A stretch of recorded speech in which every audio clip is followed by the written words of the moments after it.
I snapped, "I can invite my ex over. It's my house too." And that's pretty much when everything fell apart. But let me back up because there's obviously more to the story than just that one moment. I'm Shannon, 32, and what I'm about to tell you is basically the story of how I blew up my marriage of 6 years to a guy who, looking back, probably deserved better. Nathan and I met through my ex, Alex, if you can believe it. Alex and Nathan were friends back in college, and even though they weren't super close anymore by the time I met Nathan, they still hung out in the same circles. Nathan caught my eye at a housewarming party. He was quieter than Alex, more put together, seemed to have his life figured out. We started dating, and I could tell there was this weird tension between Nathan and Alex.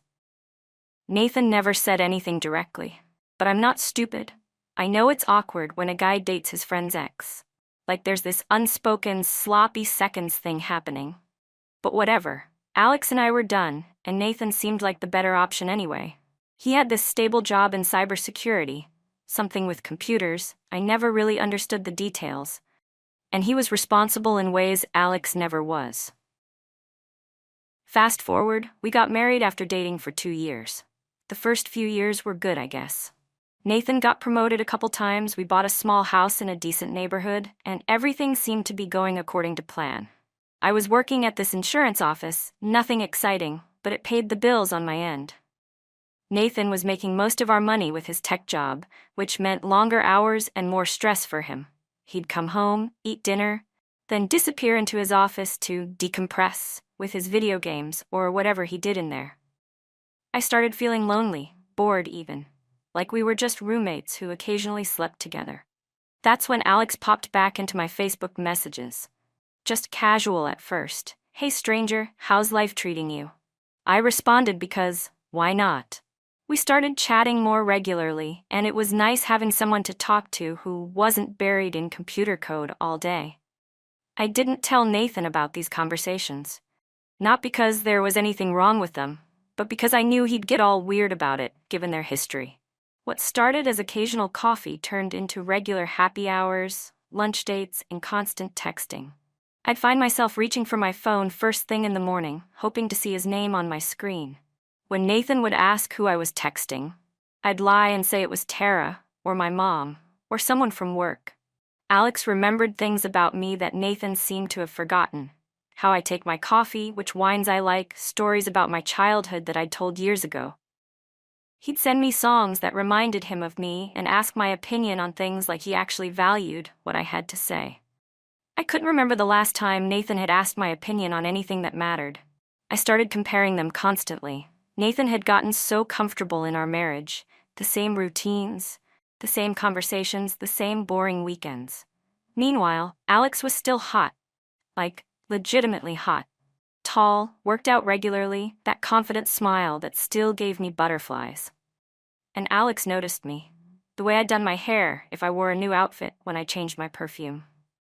Nathan barely looked up from his laptop most nights. My friend Tara from work noticed something was off when I started taking longer lunches to meet Alex at a cafe near our office. "Be careful, Shannon," she warned me. "This looks a lot like the beginning of something you can't undo." I rolled my eyes and told her she was being dramatic. Alex and I were just friends. Sure, there was history there, but that was all in the past. At least, that's what I kept telling myself. Things crossed a definite line the day I gave Alex a key to our house. Nathan was at some 3-day cybersecurity conference in Chicago, and I told Alex to stop by while I was making dinner. He brought wine, I put on music, and we ended up talking until 2 a.m. on the couch, way closer than friends should sit. Nothing physically happened beyond a lingering hug goodbye, but the intention was there, hanging in the air between us. When he left, I slipped him the spare key, saying, "In case you want to drop by again sometime." The look we exchanged said everything words couldn't. I started getting bolder about my relationship with Alex, almost wanting to get caught in some weird way. I'd mention Alex casually in conversations just to watch Nathan's reaction. Alex thought that movie was incredible, I'd say over dinner, watching Nathan's jaw tighten. Nathan finally snapped one evening after I'd mentioned Alex for the 3rd time that day. "What's going on with you and Alex?" he asked directly, his voice controlled, but his eyes giving away how much this was hurting him. I went on the offensive immediately. Are you spying on me? Checking my phone? Real nice, Nathan. Real trusting. I'm not checking your phone. I have eyes. I see how you hide your screen when I walk in. I think you're paranoid and controlling, I shot back, turning it around on him. Alex is just a friend who actually talks to me about things other than computer viruses and pays attention to me. Maybe you should try it sometime. The next morning, while I was in the shower, Nathan did what I'd been practically inviting him to do.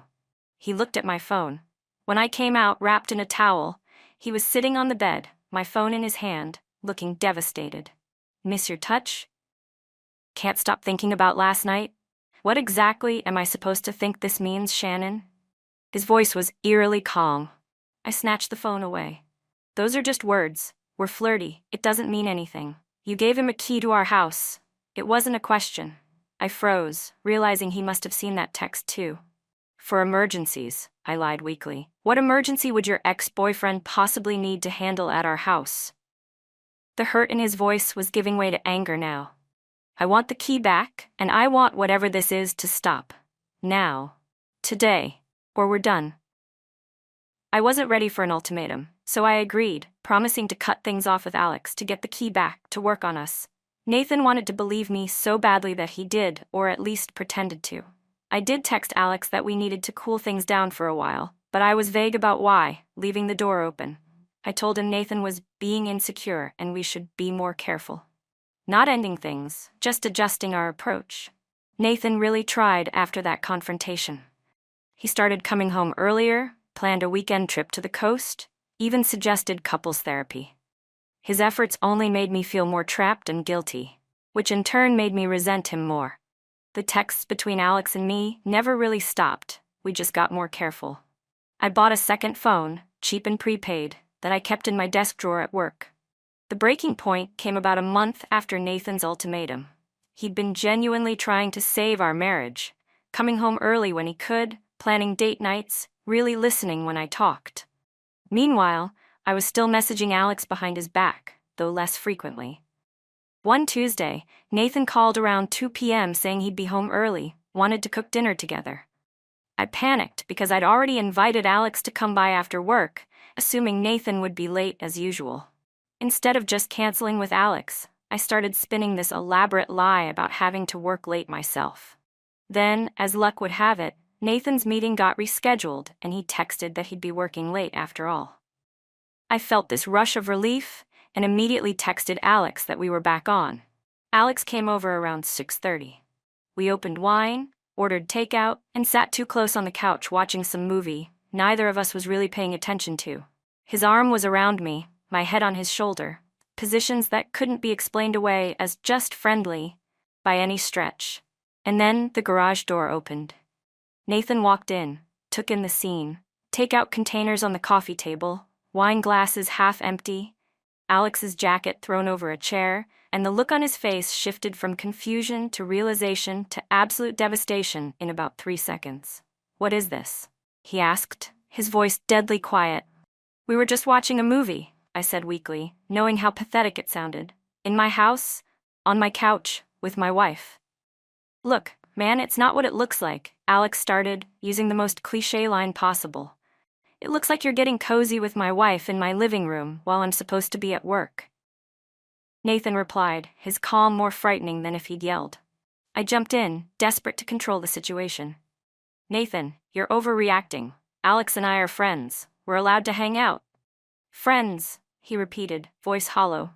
"Friends don't sit like that, Shannon." "I can invite whoever I want over," I said defensively. "It's my house too." As soon as the words left my mouth, I knew I'd made a catastrophic mistake. Nathan just stared at me for what felt like an eternity, then turned to Alex. "I think you should leave." Alex grabbed his jacket and practically ran for the door, throwing me an apologetic glance but clearly relieved to escape the tension. "So this is what our marriage means to you," Nathan said once we were alone. "This is how much respect you have for me, for us, for the life we built." "You're blowing this way out of proportion," I insisted. "Nothing happened." "Something's been happening for months. You've been lying to my face while I've been trying to save our marriage. If you weren't so controlling about who I can be friends with. Stop. His voice cut through my deflection. This isn't about friendship. This is about you and Alex and whatever is still going on between you. Are you in love with him? He asked directly. I froze, unable to answer, which was an answer in itself. Do you love me at all anymore? His voice cracked slightly. Of course I love you, I said automatically. But you love him too. Again, not a question. I didn't respond, which told him everything. I can't do this anymore, Shannon, he finally said. I'm done. You can't just throw away 6 years of marriage because you're jealous, I said, grasping at anything to shift the blame. This isn't about jealousy, this is about respect and trust, both of which are clearly gone. I do want to fight for us, I insisted, though even I could hear how hollow it sounded. No, you don't. If you did, Alex wouldn't have been in our house tonight. I felt tears forming. I can cut him off completely, I offered.